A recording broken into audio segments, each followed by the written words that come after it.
Assalamualaikum warahmatullahi wabarakatuh. Assalamualaikum warahmatullahi wabarakatuh. Perkenalkan, nama saya Rosyana Fifa. Perkenalkan, nama saya Nur Atika. Perkenalkan, nama saya Nurul Arifa. Nama saya Siti Hairunisa. Dan saya Rafliana Duatina. Kali ini saya akan menjelaskan tentang routing dan router. Routing adalah proses pengiriman data maupun informasi dengan meneruskan paket data yang dikirim dari jaringan satu ke jaringan lainnya. Berdasarkan pengiriman paket data routing dibedakan menjadi routing langsung dan tidak langsung. Routing langsung merupakan sebuah pengalamatan secara langsung menuju alamat tujuan tanpa melalui host lain. Sedangkan routing tidak langsung merupakan sebuah pengalamatan yang harus melalui alamat host lain sebelum menuju alamat host tujuan.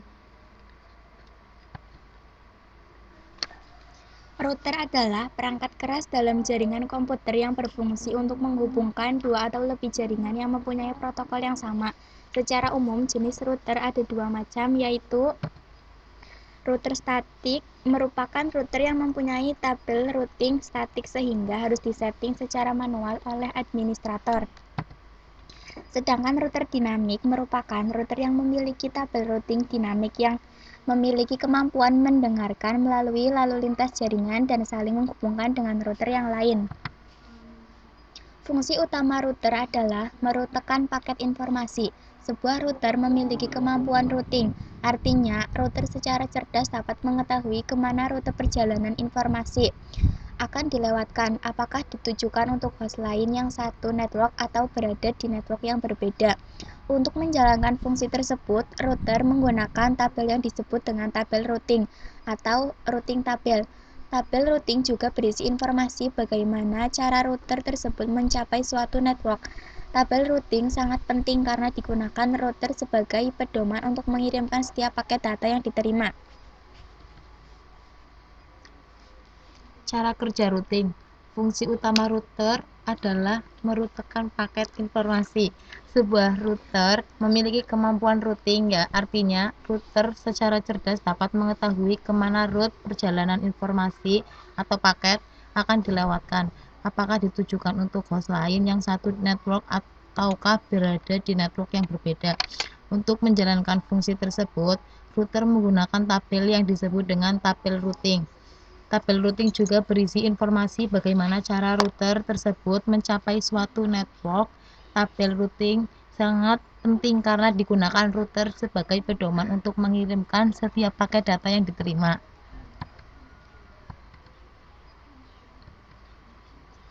Macam-macam routing protokol. Routing protokol adalah protokol yang terdapat pada routing dinamik.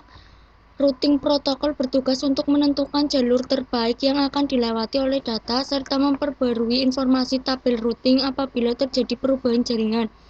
Dynamic routing protokol itu terbagi menjadi dua, yaitu satu, Interior Gateway Protocol atau IGP adalah routing protokol yang digunakan pada jaringan yang terletak dalam satu autonomous system yang sama.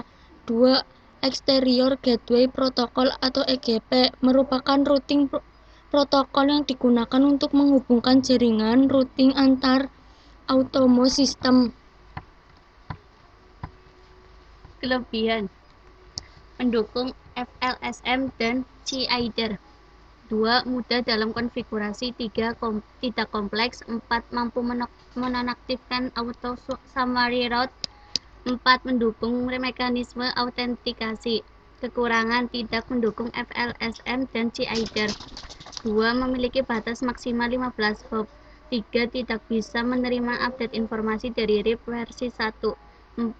Proses convergence yang lambat. 5. Melakukan update informasi terus-menerus sehingga dapat membuat trafik menjadi padat.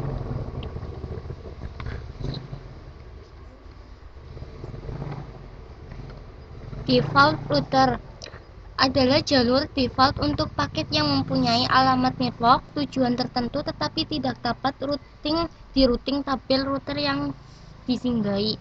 Kelebihannya yaitu yang pertama, konfigurasi yang cukup simpel, cukup memasukkan satu perintah maka semua router akan dapat dilewati. Kekurangannya, Terdapat routing yang tidak diperlukan karena default route kemungkinan semua router akan menerima routing yang tidak diperlukan. Hal ini dapat menaikkan penggunaan hardware dan membuat router menjadi lebih lemot atau lelet. Multiple gateway. Saat ini diasumsikan bahwa gateway default host lebar adalah gateway yang ditentukan pada jaringan over time. Fitur ini hanya relevan untuk penyebaran dengan host dengan lebih dari satu perangkat jaringan. Beberapa kode gateway akan dipanggil setiap kali antarmuka DHCP naik atau turun via kite DHCP kami dan akan membuat dan menghapus aturan yang diperlukan setiap kali dipanggil.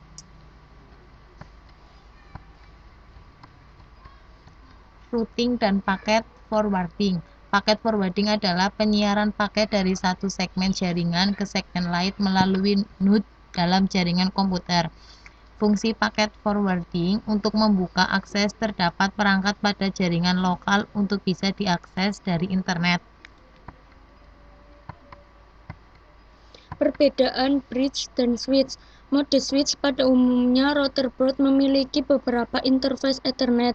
Mode bridge hampir mirip dengan switch. Kita bisa menggabungkan beberapa interface yang berbeda menjadi satu segmen dengan menggunakan teknik bridge. VLSM. VLSM adalah jenis perhitungan subnetting di mana panjang subnet mask yang kita berikan akan disesuaikan dengan banyaknya jumlah host di setiap subnet tersebut.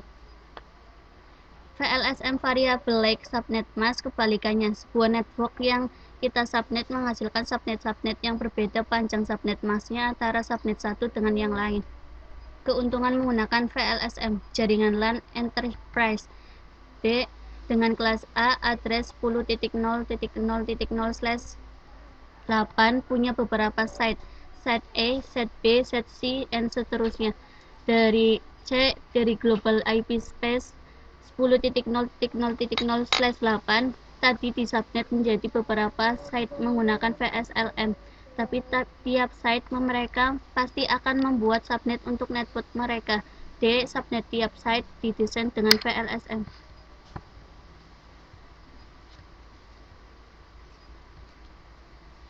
Cara menghitung VLSM.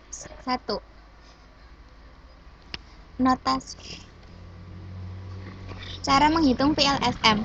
1. Subnet dihitung dari kebutuhan host terbesar. 2. Jika VLSM masalah selesai, semua network dikasih sama panjang. 3.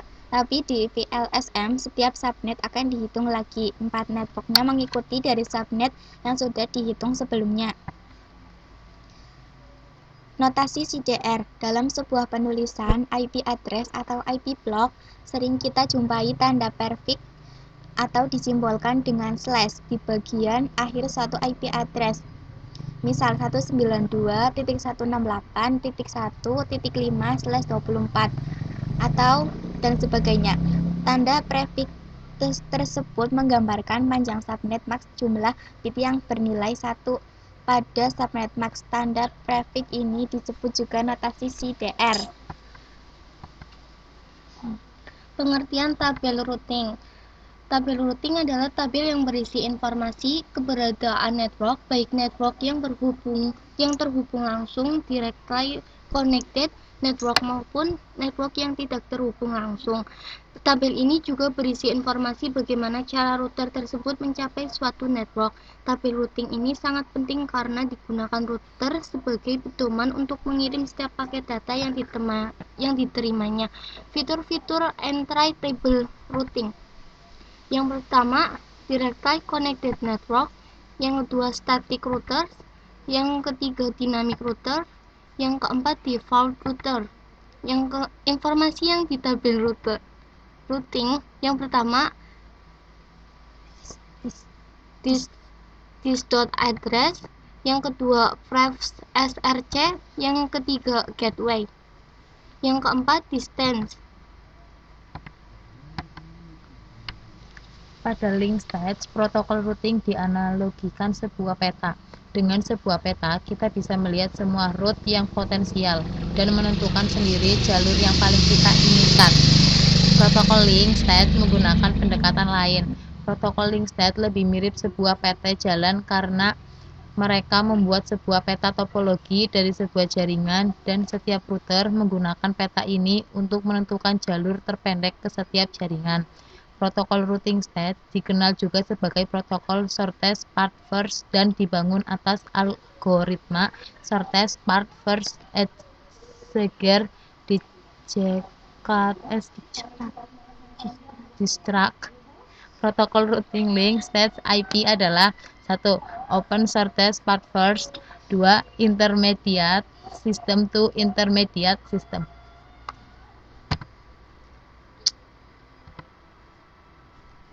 Beberapa karakteristik dari Distance Vector Routing Protocol adalah 1. Periodic updates, 2. Nodeware of network topology, 3. Entry routing table update, 4. Triggered update. Kelemahan dari routing protokol jenis ini adalah periode update yang mengirimkan entry routing table secara broadcast.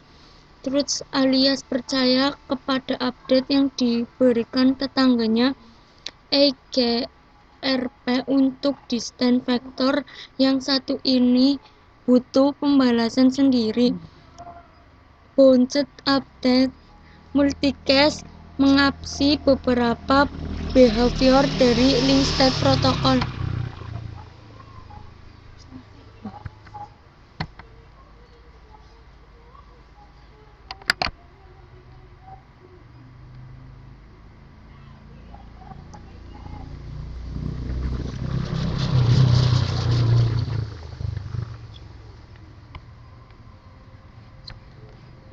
Pengertian classful, classless, G-Aider, VLSM, and NAT. Classful secara sederhana dapat diartikan dengan class atau menggunakan class. Jika dikaitkan dengan pengalamatan IP, pengalamatan IP classful dapat diartikan menjadi pengalamatan berdasarkan kelas. Classful juga merupakan metode pembagian IP address berdasarkan kelas di mana IP address yang berjumlah sekitar 4 miliar dibagi ke dalam 5 kelas, yakni address kelas A 1 bit pertama IP address-nya 0, address kelas B 2 bit pertama IP address-nya 10, address kelas C 3 bit pertama IP address-nya 110, address kelas D 4 bit pertama IP address-nya 1110, address kelas E 4 bit pertamanya IP address-nya 1111.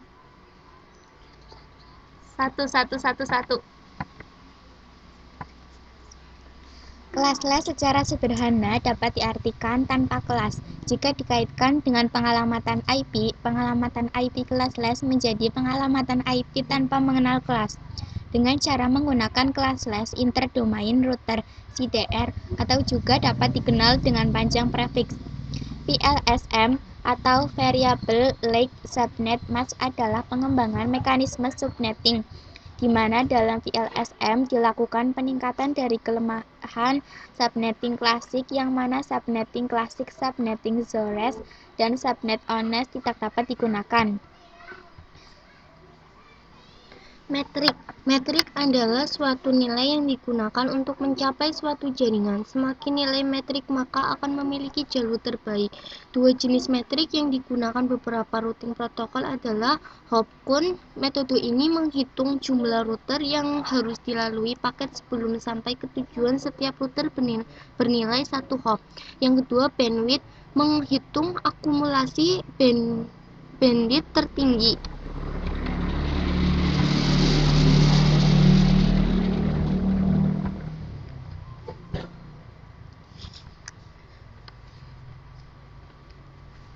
SIDR adalah sebuah cara alternatif untuk mengklasifikasikan alamat IP berbeda dengan sistem klasifikasi ke dalam kelas A, kelas B, kelas C, kelas D, kelas E sebagai supernetting. NAT adalah suatu metode pokok yang memungkinkan komputer yang mempunyai address yang tidak terdaftar atau komputer yang menggunakan address private.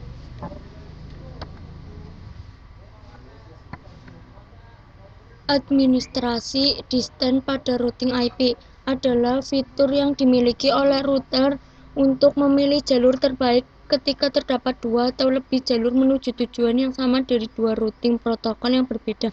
Pemilihan jalur terbaik adalah kriteria pertama yang digunakan oleh router untuk menentukan routing protokol yang harus dijalankan.